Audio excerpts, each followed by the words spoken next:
The night was cold and quiet. Only the soft hum of wind touched the lonely road outside a small farmhouse. Inside, a man named Ethan sat by the window, staring at the dark sky. He lived alone now. No family, no friends, only the echo of silence and his old dog Rusty. He was used to being alone. But that night, something strange was coming his way. Far beyond the clouds, a silver light moved fast across the stars. It was not a shooting star. It was a ship, small, broken, and burning. Inside, a mother alien struggled to keep control. Her skin was pale blue, her eyes glowing with fear and love. In her arms, she held a small bundle wrapped in soft white fabric. Her baby. The ship shook violently. "Please, just a little longer," she whispered in her own language. The engines screamed. Flames danced outside the window. The planet below was Earth, a world she had only heard about, a world where humans lived. She had no choice. Her planet was gone, her people hunted. She was starving, weak, and her baby was dying of hunger. She needed to find help, even if it meant trusting another species. The ship crashed into the nearby forest with a loud thunder. Ethan jumped to his feet, startled. Rusty barked wildly. The sky flashed bright blue for a moment, then went dark again. "What in the world?" Ethan muttered, grabbing his flashlight and coat. He stepped outside, the cold wind biting his skin. The forest smelled of smoke and metal. Following the trail, he reached a glowing wreck half buried in dirt. The sight froze him. It wasn't an airplane, it was something else. A shape moved among the smoke. A woman, no, not human, I crawled out, holding a small baby close to her chest. Her skin shimmered faintly in the moonlight. Ethan gasped. Rusty growled softly but stayed close to him. The alien mother looked at Ethan with trembling eyes. She was scared but desperate. She could barely stand. Slowly, she walked toward him and held out her baby. "Please," she whispered, her voice weak but full of pain. "Take care." Ethan stared at the tiny creature in her arms. It had small hands, glowing veins, and soft silver hair. It looked fragile, innocent. His heart twisted. The mother smiled faintly, tears in her eyes. Then, with the last of her strength, she placed the baby into Ethan's arms. Her body shook and she fell to the ground. Hey, stay with me," Ethan said, kneeling beside her. But it was too late. Her breathing slowed and her eyes dimmed. Ethan didn't know what to do. He looked at the baby, then at the strange glowing wreck behind them. None of it made sense. He could run, call the police, call someone, but something inside him told him not to. The baby whimpered softly. It was cold. Ethan wrapped it in his jacket, feeling the tiny warmth against his chest. "It's okay. You're safe now," he whispered, not knowing why he said it. He lifted his eyes toward the stars. The sky was silent again. The mother's body lay still beside the wreck. Ethan gently covered her with his coat. As he walked back home, holding the alien baby in his arms, he couldn't shake one thought from his mind. Why did she choose him? When he reached his porch, Rusty sniffed the baby and wagged his tail. Ethan placed the child on the couch, staring at it under the warm light. It looked peaceful now, almost human when it slept. He whispered to himself, "Guess you're staying here tonight, little one." Outside, in the darkness, something moved. A strange hum echoed from the woods, low and mechanical, like a scanner searching. A red light blinked faintly in the distance, sweeping across the trees. Ethan didn't notice. But the forest was no longer empty. Someone or something had already started looking for the lost alien baby. Morning sunlight touched the farmhouse gently.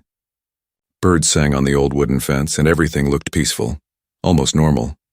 But Ethan's life was no longer normal. He stood near the table, staring at the tiny alien baby wrapped in a blanket. It had slept quietly through the night, breathing softly, a faint blue glow pulsing beneath its skin. Rusty the dog sat nearby, guarding it as if he knew it wasn't an ordinary child. Ethan rubbed his tired eyes. "What am I supposed to do with you, little one?" he whispered. The baby opened its silver eyes and looked at him. For a second, Ethan froze. It was as if the baby understood him, as if it could feel his worry. He tried to feed it milk, but the baby refused.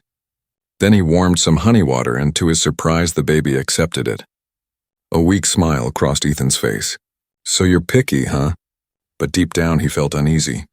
The image of the alien mother's face and her soft voice saying, "Take care," kept echoing in his mind. He had buried her near the forest before dawn, marking the spot with a small stone. He didn't know her name.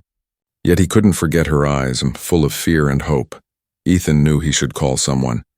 The government, maybe. Scientists. But then he looked at the baby again. So small, so helpless. And he couldn't do it. "They'll take you away," he muttered. "They'll put you in a cage." He decided to keep the secret for now. That afternoon, strange things started happening. His radio crackled on its own. The lights flickered. Even Rusty barked at nothing, growling toward the woods. Ethan went outside, scanning the trees. The forest was silent, but something didn't feel right. A faint buzzing sound came from far away. Then, a flash of red light between the branches. Ethan's chest tightened. "Someone's out there," he said quietly. He ran back inside and shut the doors. The baby began to cry, softly at first, then louder, its glow brightening. "Shh, it's okay," Ethan said, holding it close. The glow dimmed slowly and the crying stopped. But Ethan had seen it clearly this time. The baby's light wasn't just random. It reacted to fear. He sat down, thinking hard. "Maybe you can feel things," he said, watching the baby's curious face. "Or maybe you understand things." He was talking to himself now, half laughing, half terrified. Then the ground shook, just slightly, but enough to make the table rattle. Rusty barked again, his fur standing up. Ethan looked through the window. In the distance, 3 small drones hovered above the forest, scanning the area with red beams. His heart pounded. Whoever they were looking for the crash site. He turned off all the lights, grabbed the baby, and headed to the cellar below the house. It was dark, dusty, and smelled of old wood. He placed the baby in a small basket, wrapping it tightly. "We'll stay here until they leave," he whispered. For hours he waited in silence, only hearing the faint hum of machines outside. Once or twice he thought he saw a red glow pass through the cracks of the window above. Then, nothing. The night grew still again. Ethan climbed upstairs carefully. The drones were gone. The forest looked calm. He took a deep breath of relief and turned back toward the cellar stairs. But froze. The baby was sitting up, staring at him. And behind it, glowing faintly on the wall, was a shape, drawn with light like a hologram. It looked like a planet, burning. Millions of tiny dots leaving it like ships escaping. And in the middle of it, a symbol, a hand reaching for another hand. Ethan blinked, speechless. The baby reached out, touching the glowing image. Its eyes shimmered.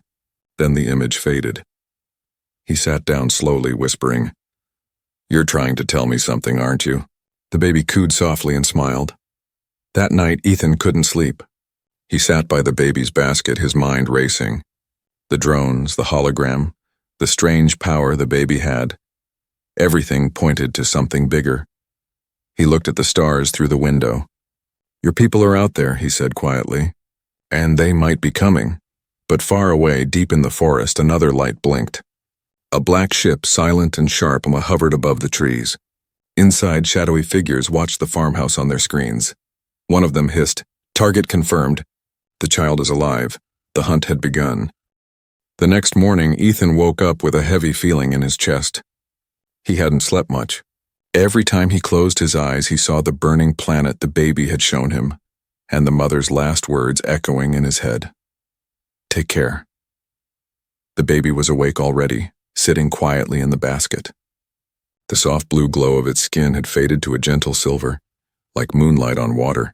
It watched Ethan closely, as if studying his every move.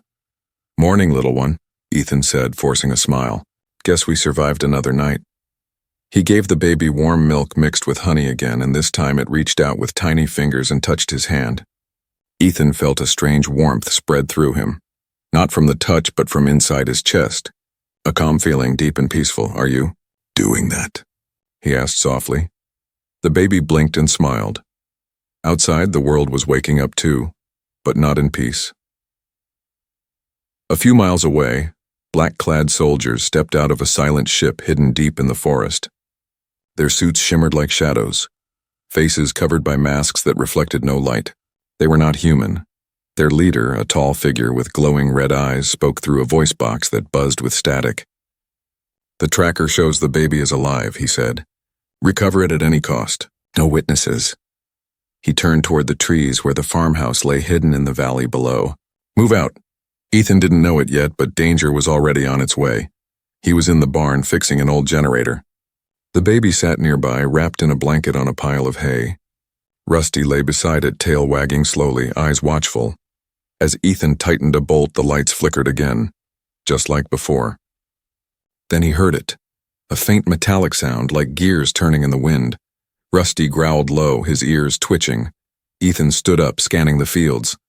At first he saw nothing, but then movement, 3 dark shapes gliding silently between the trees. "Not again," he whispered. He ran to the house, grabbed the baby, and ducked behind the old tractor. Rusty followed, teeth bared. Through the tall grass, Ethan saw a red light sweeping across the ground. Searching. The baby began to glow softly, frightened. Ethan pressed it close to his chest. "Shh, it's okay. I won't let them take you." For a moment, everything went quiet. Then one of the red lights stopped, right on the barn. "They found us," Ethan muttered. He ran to the cellar entrance, pulling it open and rushing down the stairs. Dust filled the air as he closed the hatch behind him. Footsteps echoed above, heavy, robotic, searching. Ethan held his breath. The baby trembled in his arms, its glow dimming in fear. Then something incredible happened. The baby reached out its small hand and touched the ground. A faint circle of blue light spread across the cellar floor. A soft hum filled the air. "What are you doing?" Ethan whispered. The circle expanded, wrapping the whole room in light, and suddenly all sound from above stopped. It was as if the world had gone silent, Ethan realized. The baby had created a shield. He stared in disbelief as the footsteps faded. The hunters searched the house, but to them it looked empty. They couldn't see or hear what was inside. After a few tense minutes, the red lights vanished. The humming stopped. The baby leaned against Ethan's chest and fell asleep. Ethan exhaled shakily, whispering, "You really are something special, aren't you?" When he finally went outside, the sun was setting. The air smelled of metal and smoke. The soldiers had been close, too close. He needed to move the baby somewhere safer. He packed some food, clothes, and blankets in a backpack. Rusty barked once as if agreeing. "Yeah, boy," Ethan said, patting his head. "We're leaving tonight." As he looked back at the small farmhouse, the only home he'd ever known, a part of him wanted to stay. But then he saw a faint red light blink far away through the trees. They were still searching. He picked up the baby and whispered, "I promised your mother I'd protect you. I won't break that promise." As night fell, Ethan and Rusty disappeared into the forest, the baby safe in his arms. The stars above shimmered like watchful eyes. And far behind them, inside the shadows, the hunters stood at the edge of the woods. Their leader raised a scanner and smiled coldly. "He thinks he can hide, but no human can protect what belongs to us." The hunt was far from over. The forest was dark and endless.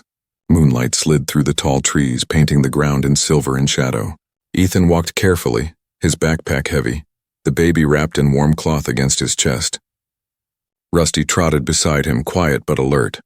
They had been walking for hours, moving deeper into the mountains where no roads led.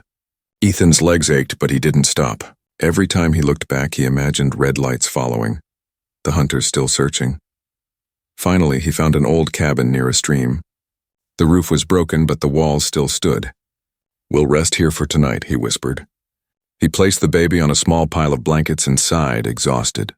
The baby looked up at him, eyes glowing faintly blue. It cooed softly, and for a moment all the fear faded.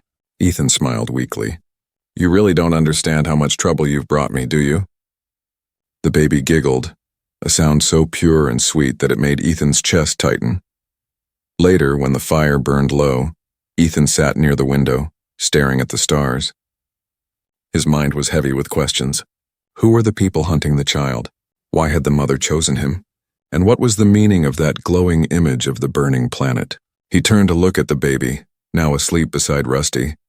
The soft blue light pulsed gently with every breath. "You're not just any alien, are you?" he whispered.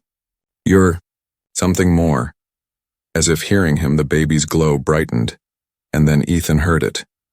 A voice, not with ears but inside his head, a soft, calm voice like a song carried by the wind. "She trusted you." Ethan froze. He looked around. No one was there. "She gave you her heart." His heartbeat quickened. The baby was still asleep, or maybe dreaming. The glow around it shimmered, filling the cabin with light. "Protect the child, human." The darkness follows. Ethan stood slowly. "Who's there?" he whispered aloud. "The child remembers her mother, and the mother remembers you." Then the light faded. The cabin was dark again. The fire crackled softly. Ethan sat down, trembling. "Okay, now I'm hearing voices," he muttered. But deep inside he knew it wasn't madness. It was something real, something far beyond his understanding. At sunrise, Ethan filled his bottle from the stream and washed his face. The baby woke up and smiled at him as if nothing had happened. Rusty barked softly, tail wagging. Ethan sighed. "You're just a baby, but somehow you're connected to something. I don't even know what to believe anymore." He was about to pack when he noticed strange marks on the rocks near the stream, burned symbols, glowing faintly red. He touched one and pulled his hand back immediately. It was hot. "They're close," he whispered. He rushed back to the cabin, picked up the baby, and tightened the straps on his backpack. But before he could leave, a beam of red light shot through the forest. The hunters were near again. He ran. Branches slapped his face, the sound of metal footsteps echoing behind him. The baby began to cry, its light flickering faster. "Shh! Please, quiet!" Ethan gasped, running harder. Rusty barked, staying behind him, growling at the shadows. The red lights cut through the mist, scanning everything.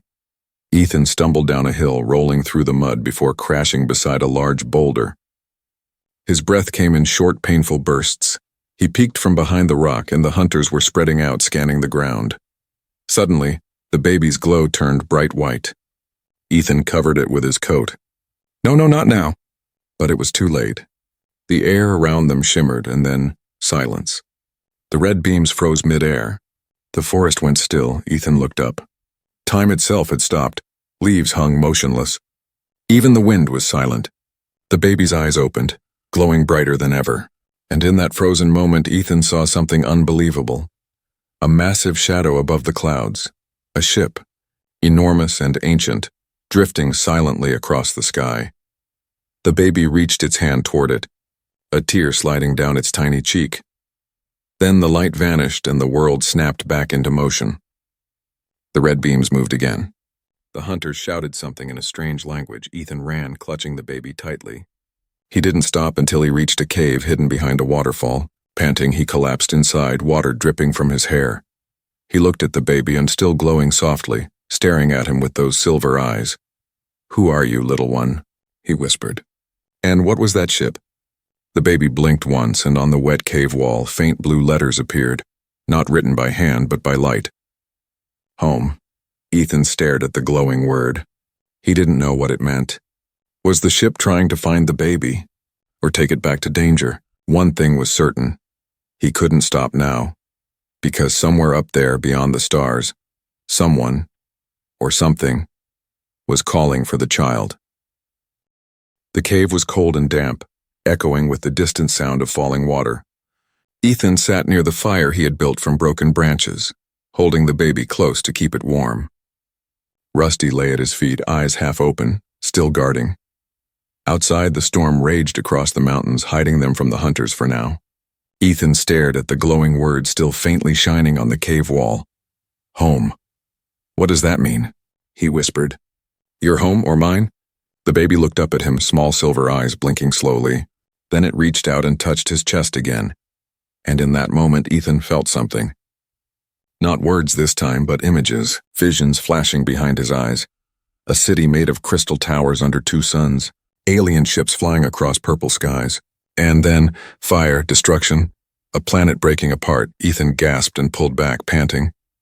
The baby's glow dimmed. He understood now. That burning world, the baby's home, was gone. Its people were running, hiding, or dead. And somehow some of them had come to Earth. But why? When morning came, Ethan followed the stream deeper into the mountains. He needed to stay ahead of the hunters, but he also needed food. The baby was quiet, wrapped tightly in his jacket. He walked until he found an old metal hatch buried beneath moss and vines. It looked like it had been there for decades. Rusty barked at it, tail wagging nervously. "What is this?" Ethan muttered. He brushed the dirt away, revealing faded words on the metal. Project Haven, entry restricted. He hesitated. The hatch had a small keypad and no power. But as he stared, the baby reached out its tiny hand. The pad flickered to life, glowing blue. Ethan froze. "You can open it?" The baby pressed one finger against the keypad. The light spread, and with a loud hiss, the hatch unlocked. A cold gust of air came from below. Ethan hesitated, then climbed down carefully, holding the baby close. Rusty followed. The tunnel below was long and quiet.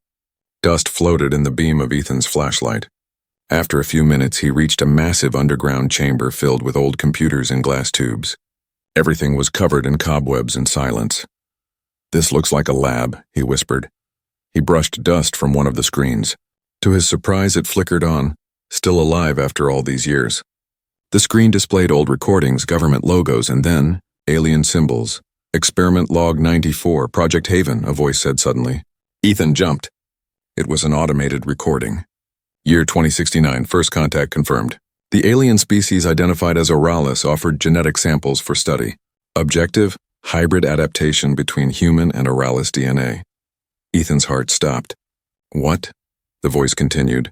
"Subjects were created successfully, but the Oralis were betrayed. Their ships destroyed. The survivors fled. Earth authorities ordered all evidence erased." The recording ended. Ethan stood in silence, shock and disbelief mixing inside him. "So, your people trusted us," he said to the baby quietly. "And humans turned on them." The baby looked sad, its glow fading to a pale blue. Ethan felt guilt twisting in his chest, even though he had nothing to do with it.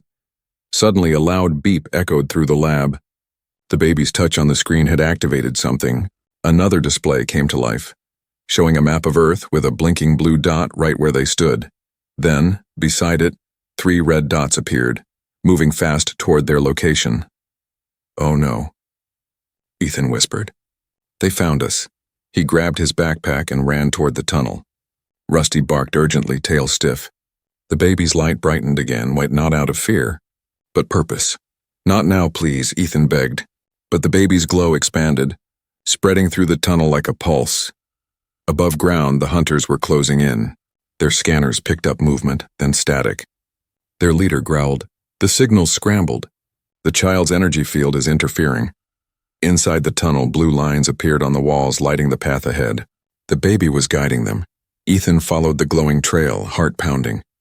They reached a large metal door at the far end. It opened slowly with a hiss, revealing a small chamber in a glass pod filled with light. Inside was a human skeleton, with faint traces of glowing veins just like the baby's. Ethan stepped closer, horrified. They really made hybrids. On the glass, more glowing words appeared, not from the machine, but from the baby. Half human, half Oralis. The bridge, Ethan realized what it meant. The baby wasn't just the last of its kind. It was proof that humans and Oralis could be one. He stared down at the tiny alien in his arms. "You're the key," he whispered. "You're what they fear." Suddenly, a loud crash echoed from above. The hunters had broken through. Ethan turned, eyes full of determination. "They're not taking you. Not while I'm alive." He tightened his grip on the baby, and for the first time, the baby reached up and touching his cheek gently. A pulse of energy surrounded them both, glowing bright enough to light the whole chamber. The walls shook. The lights flickered. The baby's glow merged with Ethan's heartbeat, and in that blinding blue light, something awoke. The air inside the underground chamber crackled with light. Ethan felt as if his blood had turned to fire, not pain, but power.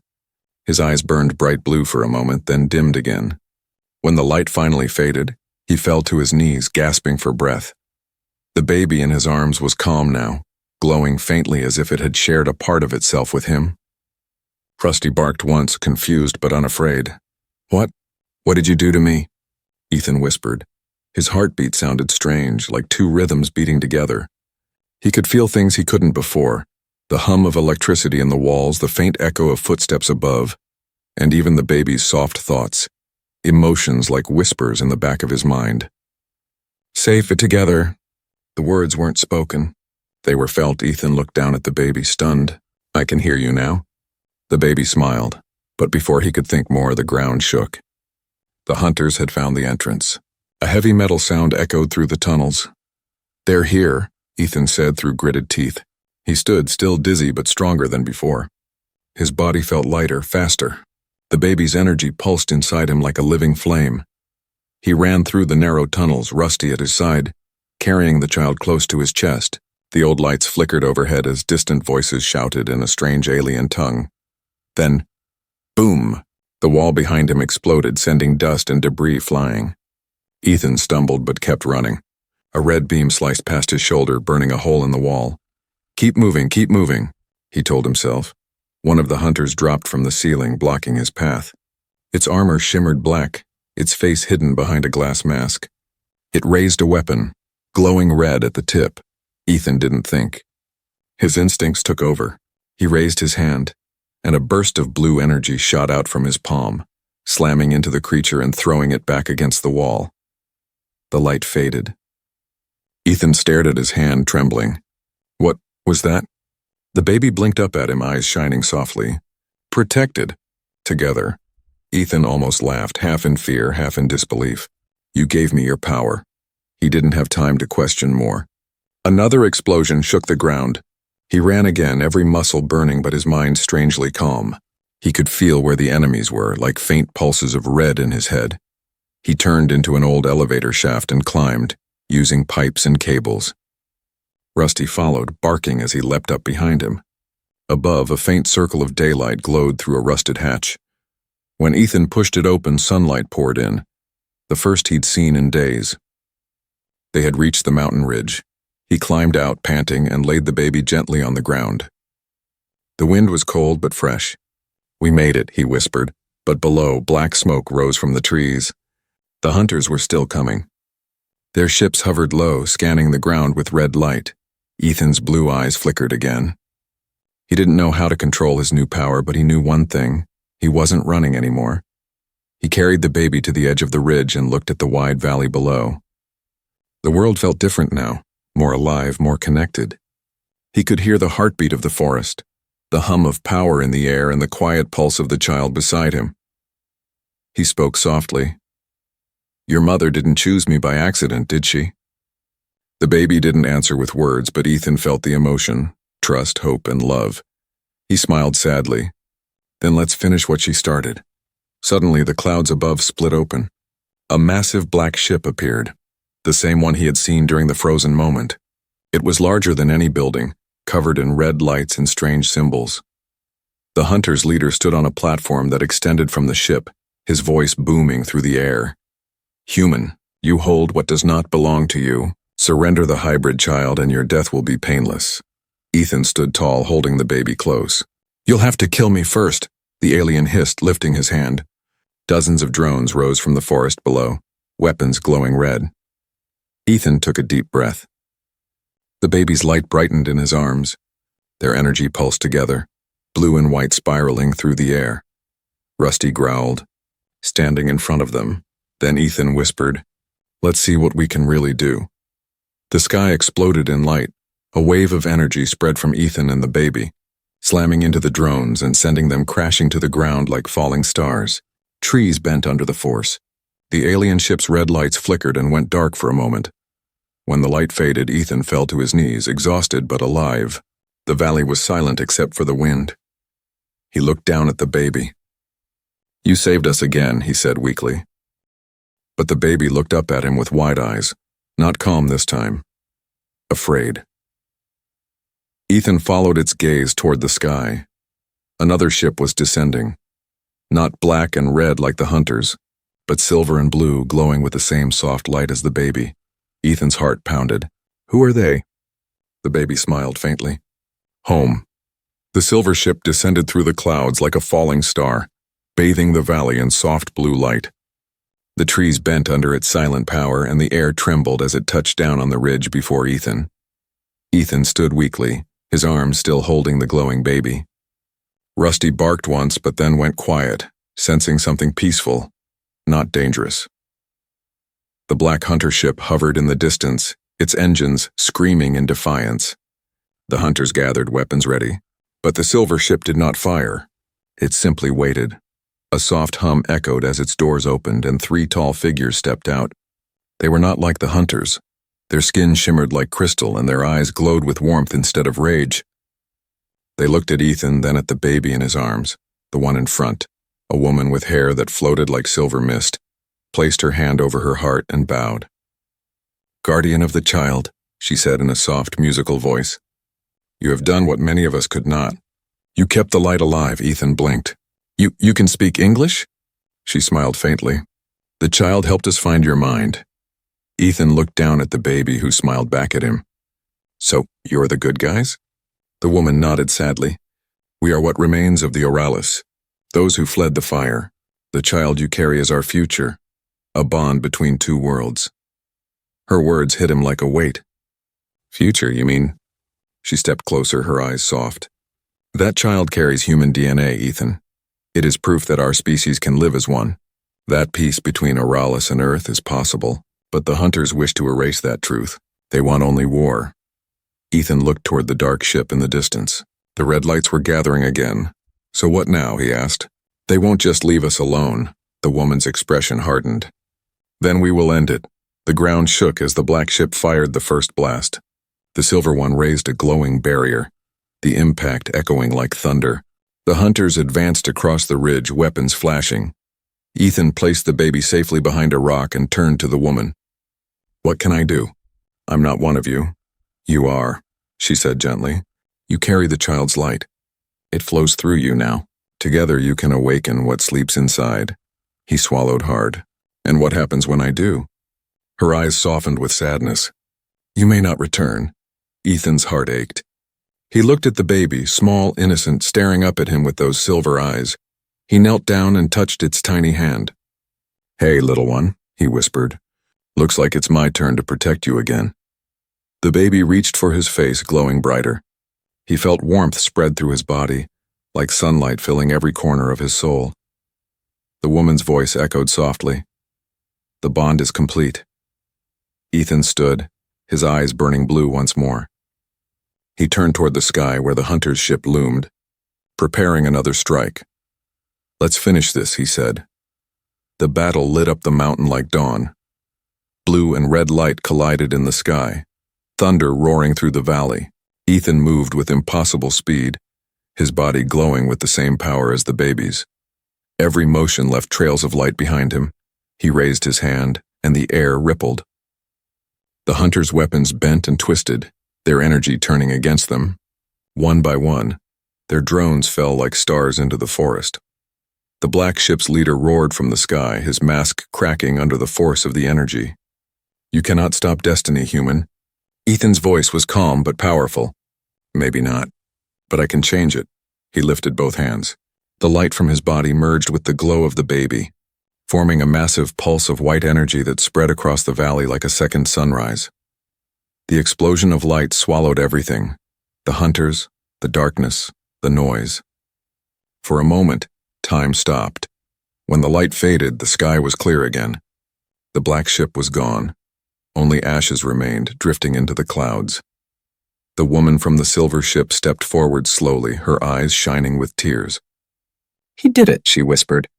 "The darkness is gone." She looked around, but Ethan was no longer standing. Only his jacket remained on the ground, glowing faintly with blue light. The baby sat beside it, quiet, staring at the spot where Ethan had been. Rusty whined softly, nose pressed to the ground. The woman lifted the baby gently into her arms. "He is part of us now, the light of two worlds." The baby looked at her, and in a small, soft voice it spoke for the first time. "Home?" The woman smiled sadly. "Yes, little one, home." As the silver ship rose into the sky, Rusty watched until it disappeared among the clouds. The valley grew silent again, peaceful. High above, among the stars, a new light shone brighter than all others, a pulse of blue and white, forever intertwined. And somewhere in that endless light, Ethan's voice echoed softly, "You're safe now."